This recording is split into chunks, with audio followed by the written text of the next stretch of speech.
Hello, Amy, and welcome to the podcast. Thank you so much for having me. So, Amy, I know that you've got some crazy weather where you are. Where are you from and what's going on for you? I live near Chicago. We just happened today to be in the middle of like a huge thunderstorm with hail. So it was just a little delay getting on because the Wi-Fi reset and all the power and all of that. So we'll keep our fingers crossed that the worst has passed. There you are. Well, and she persists. So, Amy, what brings you on the podcast today? Who is Amy? What are some of the things that have happened in your life, and what's brought you to where you work today? I love this question. Um, it's been an unexpected journey and one full of twists and turns. I just recently was reading this book, and it is written by a Native American gentleman. And in it, he said that in their language, they have no word for linear, and Hmm. therefore they have no expectation that life will unfold in a linear fashion. And they expect it to be circular or winding or twisting and turning. And I thought, oh my goodness, I'm a little bit of a language buff and I love words and I think they're so powerful and precious and sacred. And so that realization of just um, where we end up having an expectation that it will follow a certain trajectory is not always accurate. But I would say that for my entire life, I've been a teacher and a leader, a thinker and a writer. That's shown up in different iterations. I started out teaching high school English. I love to teach people how to write, and I love to teach people how to think critically and to engage in that kind of work. I did that for a short time, and while teaching, started a business on the side that grew to be a huge national sales organization where I was leading over 1,000 people across the country Wow. and sort of, um, I don't know, at the top of a small mountain, perhaps in that realm. Hmm. And about 8 years ago, I had a very significant sort of cross section of events and messages that happened where I kept having conversations with women who I knew just through my personal life who were feeling exhausted, they were feeling isolated, they were feeling overwhelmed. And these were mostly women who were functioning at a really high level professionally, but also had a lot of demands outside of work, whether that be kids or aging parents or community engagement, volunteerism. And I kept thinking, if all of these women could get together, something really cool would happen, something really magical could happen. At the same time, I was going through what now I would call a transition in terms of professionally, things that I always loved or at least didn't mind doing were becoming vacant. They were becoming, I don't know. It was almost like I was going through the motions. I Hmm. couldn't get the passion that I once had. I couldn't muster it up. This feeling just a lot of like I was standing outside of the room watching myself almost, and I'd Yeah. never had that experience before.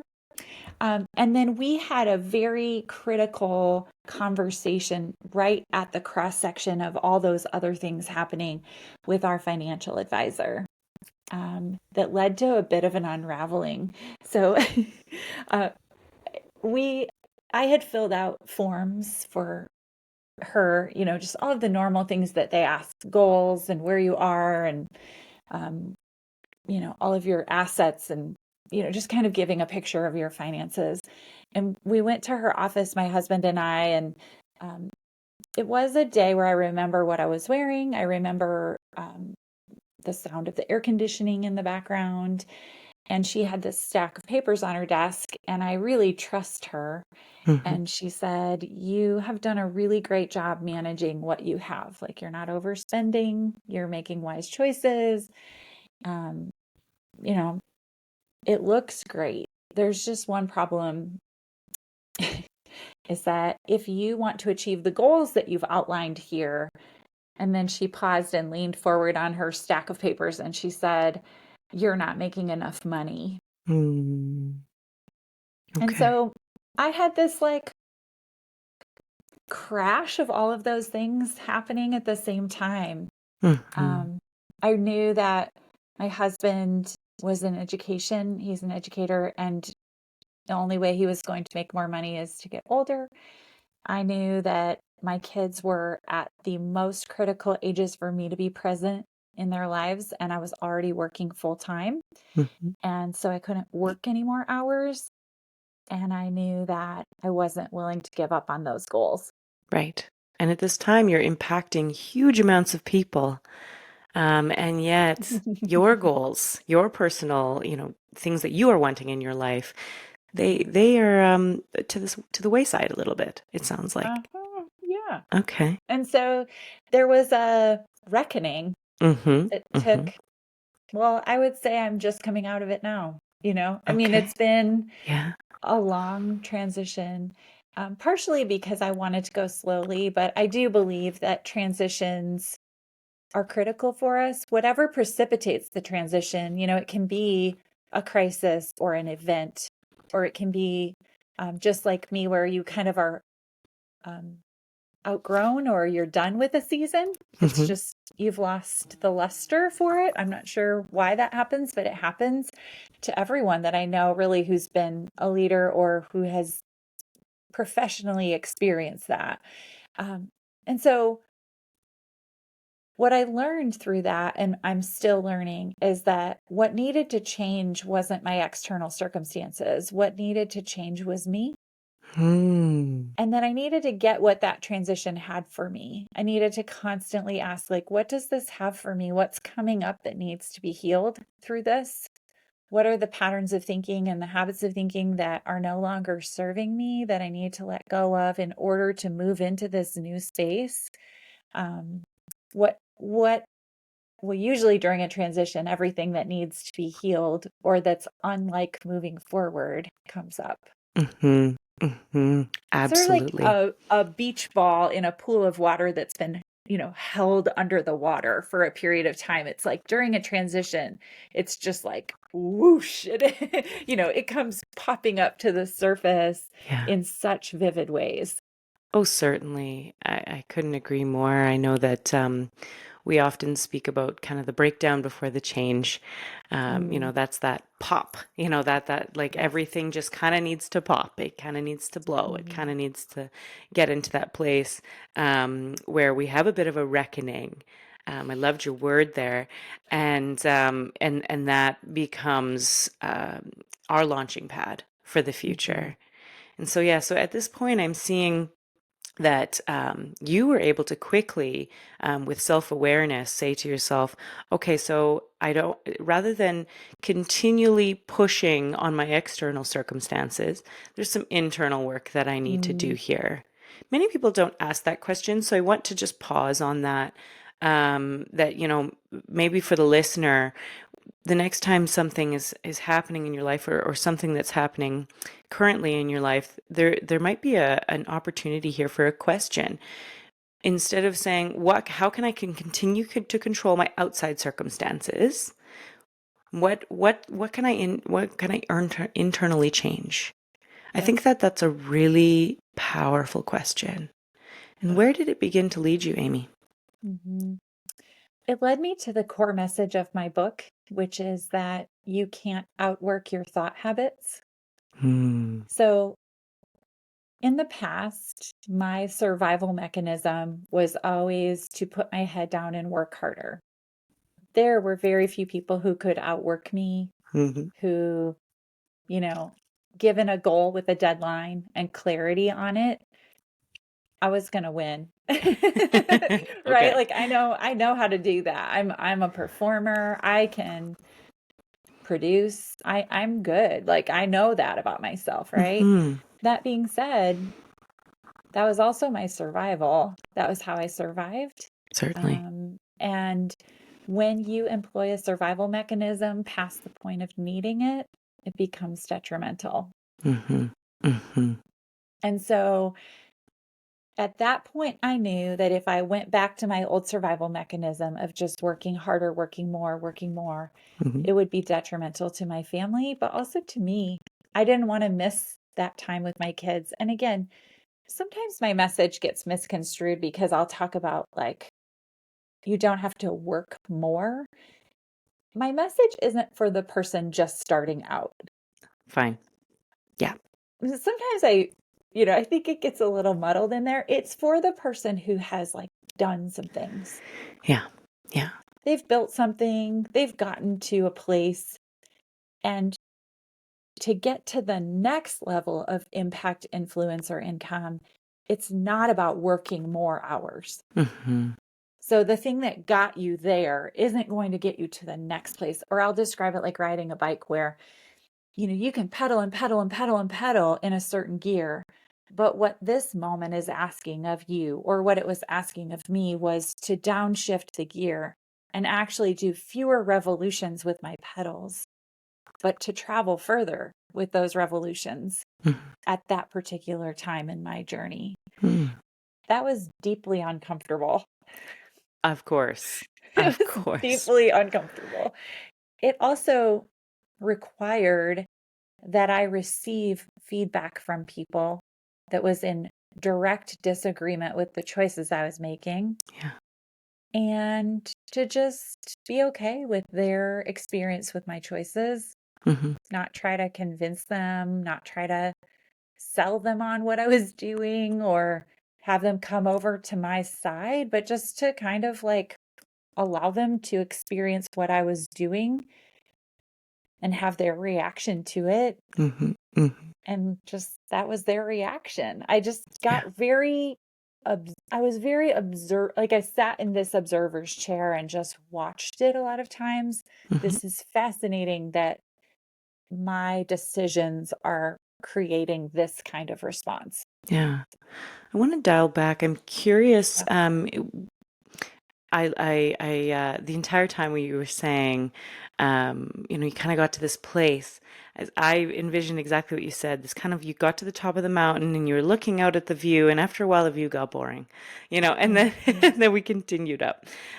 So for the person who has maybe not gotten to the crest of the mountain, they don't feel Mm. like they've enjoyed the view, but they have been climbing and climbing and climbing. Mm. Could this be applied in that situation too, do you feel? Or do you feel like Mhm. it's only the person who has kind of maybe arrived and would like to arrive somewhere else?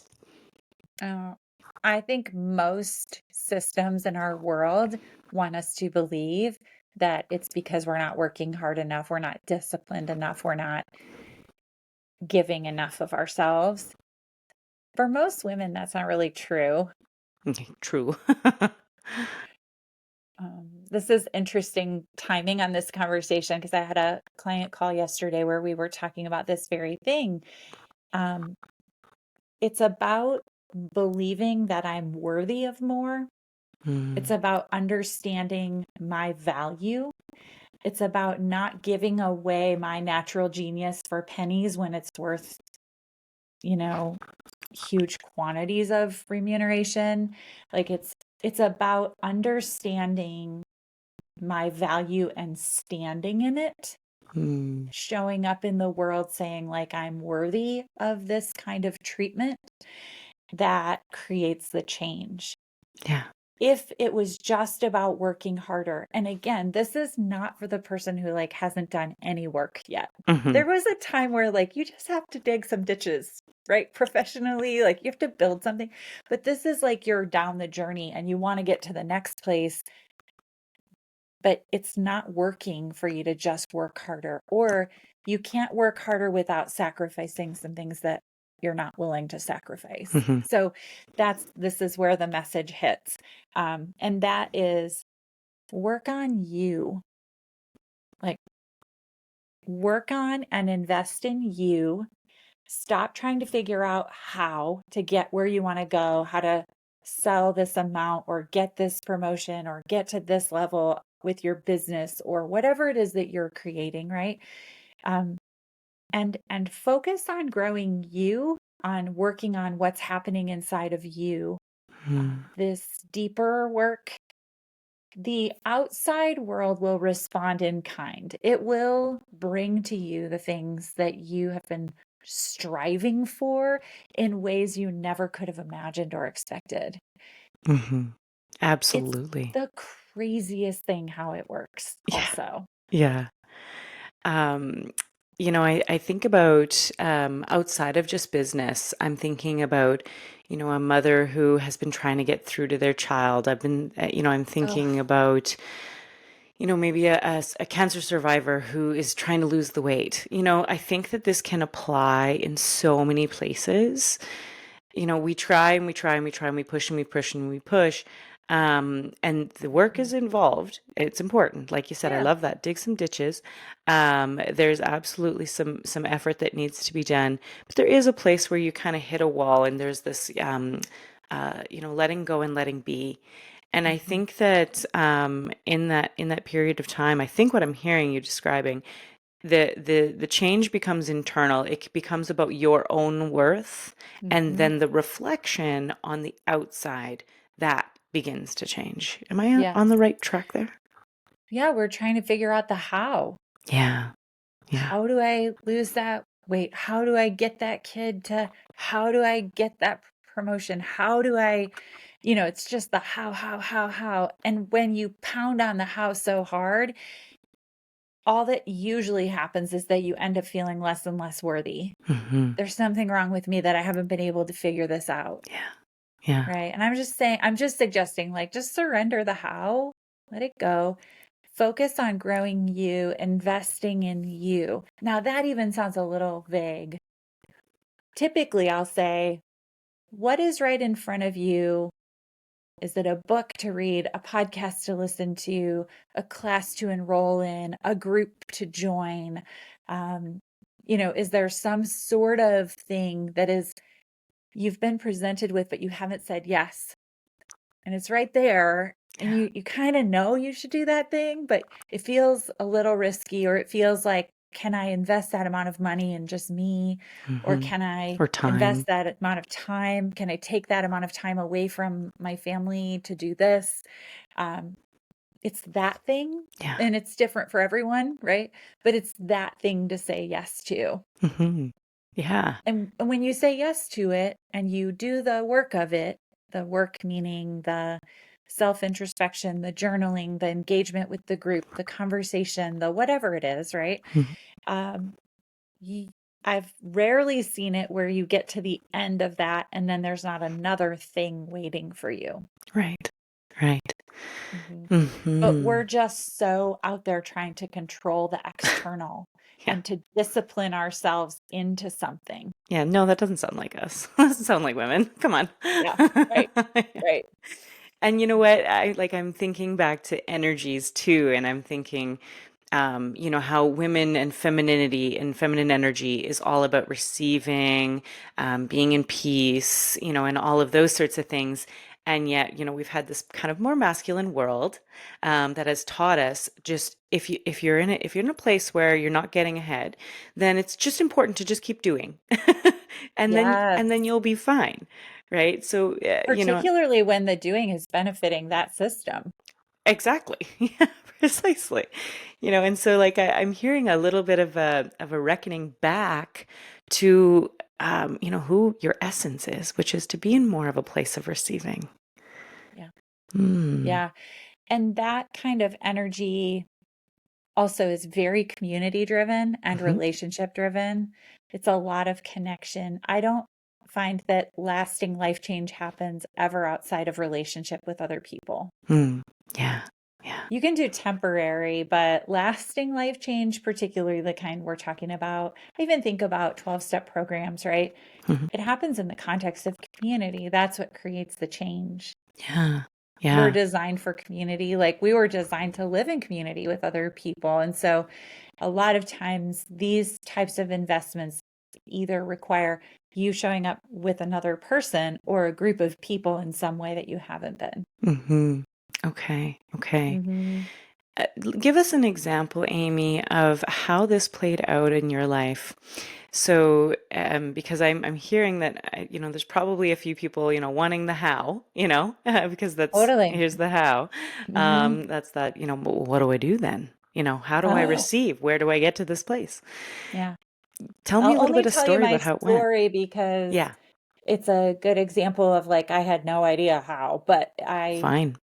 remained steadfast in my commitment that I was going to figure out how to increase my income Hmm. while still maintaining boundaries so that I could be present Okay, for my kids during that time, my family.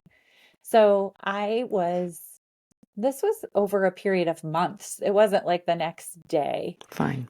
where the answer appeared either. First thing I did was I hired a coach. Hmm. I hired someone to help me because even my husband, I couldn't talk to him about it. He was too invested in the other work I was doing. It was providing for us. So, of course, he would be invested, right? Certainly. I had to have someone who was neutral that I could just spew all of my feelings and thoughts and the swirling and the this person said this and the that happened and the what do I do about this and there was just a lot of processing that needed to happen. So Hmm. that was one thing I did um, invest in during that time. And I would recommend if you're in any kind of transition, you do the same.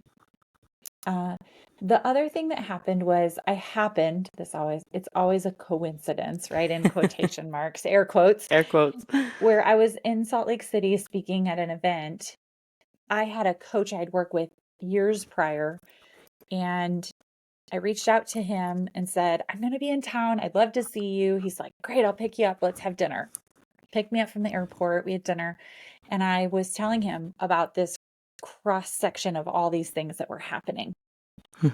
And I said, I just feel like I'm supposed to be gathering these women. It feels ridiculous. How am I supposed to do that? And he said, Well, we are starting a training for Habit Finder coaches, which is the Habit Finder assessment tool that he used when I worked with him like 5 years prior. Um, on Monday, this was a Thursday. Now, I had never said I'm going to be a coach. I had never thought about the habit finder. There was nothing in me that had ever thought that until the moment when we had that conversation. And yet when he said it, it was the tool that had had the greatest impact on my business. Mhm. I had experienced the most personal and professional growth during the time I worked with him using that tool. It fit everything I was looking for. And I just went home and talked it over with my husband, and we were like, it's a yes. I mean, it was a 3 day, like, yes. And it was a lot of money, a lot of time. There was just a huge, all of me, it was like a yes. I was terrified, but it was a yes. Amazing. And so that really precipitated the start of what is now Amy Kemp Inc., my new company that I always say I started on accident without a hint of a long-term strategic plan. Um, what I'm suggesting is that when you're in alignment with the energy of what you want to create, the how shows up. Yeah. Hmm. Hmm. Yeah. So trust that, Yeah. focus on getting yourself in alignment with that, and then it will just drop in your lap. I Hmm. never could have orchestrated that, nor could I have orchestrated the timing of it, nor could I have come up with the idea. But it had all of a sudden, it just all sort of like snapped into place. Yeah. And then this now 8 years later has become my full time work as I transitioned out of one space into the other. And so this idea of staying in it, staying in the discomfort of it, of being open, of focusing on growing you through it, even when it feels really scary and antithetical to what you've always done to survive in the past. But staying through the painful experience a lot of times reveals the next thing Hmm. in due time. Yeah, and I really heard you following your intuitions despite the fear. So rather than categorizing fear as intuition, you instead categorized your experiences. You're like, okay, Mm, what feels expansive to me might be a way to describe it. What yeah, feels like a yes to me. yes. And I'm still scared, Of right? course. I mean, Yeah. I think we're all still scared if we're in any kind of creative mode. It's always on the edge of excitement and fear where we are creating the new thing. I think you have to be careful not to get too afraid, but also to always live in a little bit of that. Yeah. There's a beautiful song that says, if you're not scared, it isn't big enough. Your Mm, dream isn't big enough. yeah. And I couldn't agree more. I think that Mm, if you're striving for something that feels really that's really true to you, it's going to feel scary, just naturally. yeah, Yeah, absolutely. And also to just sit in the discomfort and not try to like go fast to get through it. That was really right. hard for me. I didn't like it. Yeah, I didn't that's fair. enjoy. It was hard and there were days where it wasn't my best day Yeah. sitting in that, but I did learn a lot from it. I did I think it changed me in ways that I really needed. It humbled me. It gave me a lot of empathy, and a lot of curiosity Hmm. around other people's experiences too. Yeah. Let's take a moment to celebrate you. What have you Mm. created as a result of all of this Mm, journey? my gosh. I'm so in awe of what has been created. Um, so currently, my work I work with the assessment tool, the Habit Finder, in small groups of women, 8 to 10 women. I do semesters, so like school semesters, fall and spring, where we Hmm. work through the Back to teaching. curriculum. Yeah. Yeah, yeah, still teaching. We work through the curriculum together, working to identify and replace the subconscious habits of thinking that are creating resistance and noise in your experience of moving forward in your life. And then I have one-on-one clients. I use the same tool. Um, Very exciting. I just published my first book and was able to Congratulations. really um, fulfill a lifelong dream. I've wanted to write the book for my whole life. And when people ask how long it took to write it, I always say like 25 years. I mean, I've been working with and developing women for 25 years, but the book I See You is for women who want to have more influence, income, and impact without more work. Hmm. And so, what happens when you reach that point where you can't work any harder to solve the thing? And it's asking something different of you. Whatever you've run into, whatever challenge, obstacle, crisis, pain, whatever you've run into that you just can't work your way out of it, I'm here for that. I love that spot. Amazing. Well, that's my next read. It's on the list now. Mm, love Excellent. it. Excellent. And I think is that your book behind you? I see you. It is. Yes, yes. Okay. Okay. Yes. Hanging on my wall. Ah, well, congratulations. That is a huge accomplishment. And certainly you should be so proud. I know that there's probably a few people wondering, when it comes to the Habit Finder, what type of clients would you bring in? Like, could they be someone who's, trying to lose the cancer weight and trying to get to that next stage, or would it only be professionals? I'm curious. Oh, that's a good question. No, I think I've worked with people in a variety of situations. Um, it's when you want something that you don't have, and that can be a life experience. It can be a way of moving through the world. It can be something tangible, an amount of income, obviously. Mhm. It can be a kind of relationship you want to create. I think Okay. we think of creation like art, sometimes like we're painting or singing or whatever, but creation to me, many times, even people hire me to help with their business, but what really is going on has nothing to do with their business, Fine. often. Yeah, it's so Right? true. Yeah. And so but again, sometimes I'm retiring and I'm transitioning out of this space into a new one. I Okay. had a major health crisis and I now can't go back to life as it was before, but I don't know what lies ahead. And all this noise is coming up in my head. What I do is just to help you turn down the volume of the noise. I never know what it is the person is trying to create or what will be created in the end. I just know that when the noise is softer, the people I work with move forward without resistance. And it's beautiful to watch Yeah. what they create through that process. So, I can feel so an the instant habit load finder, off. yes. Yes. Yeah, the habit finder is not about creating a specific outcome. Okay. Yeah. It's about lowering the volume of the noise in your subconscious mind so that you can create the outcome you desire, Wow. Wow. which is cool. And that's the structure of your book as well. Yes. Excellent. Yes, Amazing. Amazing. absolutely. Well, Amy, it has just been such an honor to have you and hear your stories and how it's really changed and altered you. Is there any kind of final thoughts or subject matter that you'd Mm. like to delve into before we begin to pop off? Um, I think I have a thought and an invitation. Certainly. The thought is particularly, I speak to women a lot. They have a lot of guilt, resistance, noise that comes up at the thought of investing in themselves. Mm, That it is selfish, it is um, taking away from someone else to invest in themselves, that it right. is going to harm someone else for them to take care of themselves at a higher level.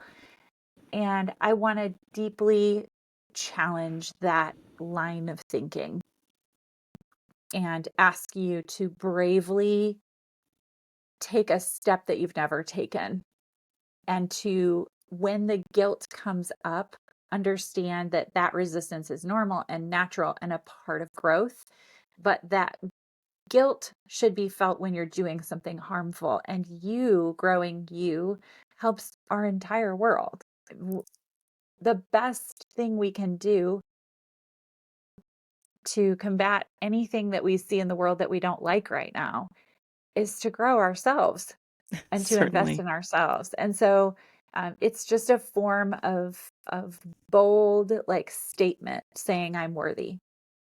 I would invite you to engage with me. You can take the Habit Finder for free. So it's a really cool assessment tool. You can take it at my website, amykemp.com. So just my name, AMYKEMP.com. It says take the free Habit Finder and you get the results right away. It has a full, like 44-page PDF of your results. What this tool is measuring is the risk of your brain falling into certain patterns of thinking that keep us stuck in where we are.